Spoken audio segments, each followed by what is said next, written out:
Beaucoup de Français traduisent certains mots anglais de façon trop littérale. Tu penses que actually veut dire actuellement ou que sensible en anglais veut dire sensible en français?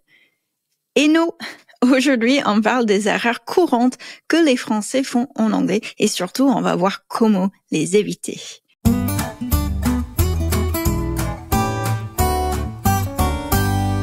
Hello, welcome to this episode of Peasy Anglais pour tous. On y va.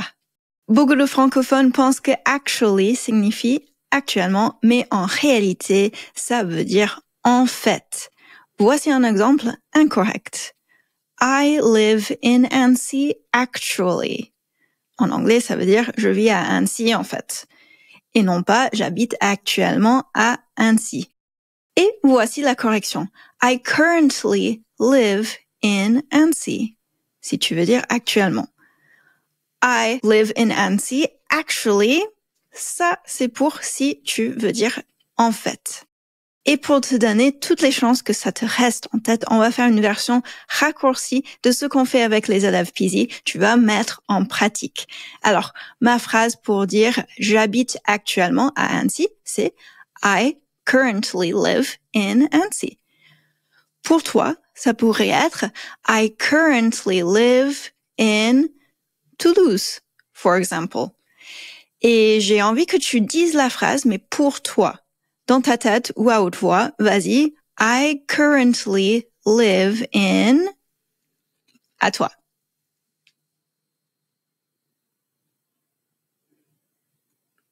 Excellent.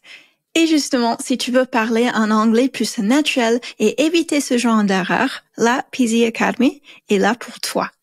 Ce qui fait notre différence, ce sont les Peasy Pillars. Le premier pilier, la communauté bienveillante. Apprends avec d'autres qui vivent la même expérience que toi. Zéro jugement, zéro pression, on apprend ensemble. Le deuxième pilier, la pratique quotidienne. Exercice interactif, IA, coaching, cours de discussion, tout est là pour que tu pratiques chaque jour et que tu débloques ton anglais. OK? Et le troisième, le vrai anglais. L'anglais tel qu'il est vraiment parlé, pas des phrases sorties d'un manuel. Le lien est en description pour parler avec un conseiller et trouver la formule qui te correspond. All right?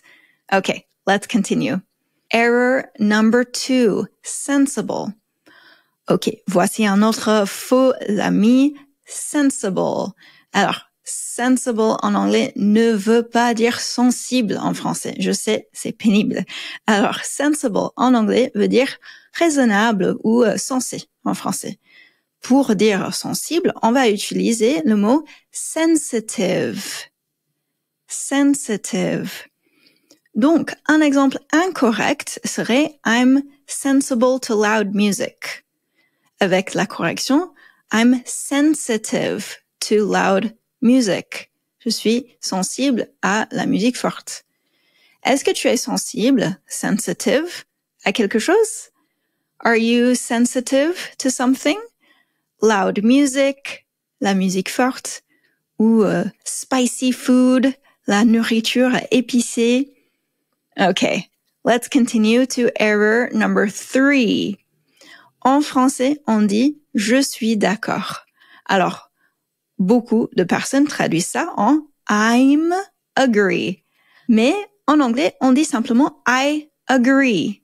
To agree, c'est un verbe pour dire « être d'accord ». Donc, on ne va pas dire « I'm agree with you ». On va dire « I agree with you ». OK? Ou on peut dire aussi « That's true ». C'est vrai. Ou « I totally agree ». Je suis totalement d'accord. Ou « Exactly ». Excellent. Alors, est-ce que tu t'es déjà trompé sur l'une de ces phrases? Dis-moi quelle erreur tu as déjà faite et abonne-toi pour plus de contenu comme celui-ci. Et en parlant d'apprentissage, prépare-toi car un autre grand événement approche. La semaine de l'anglais arrive bientôt et cette année, on va voir comment pratiquer 5 fois plus pour progresser beaucoup plus vite. Si tu veux enfin débloquer ton anglais, ne manque pas ça. Je t'en dis plus très bientôt. Si tu as une anecdote aussi sur ton apprentissage de l'anglais, un moment drôle, une galère ou une petite victoire, envoie-moi un mail à hello@peasyanglais.fr avec le sujet « Ma galère ». Ton anecdote apparaîtra peut-être dans un de nos prochains contenus.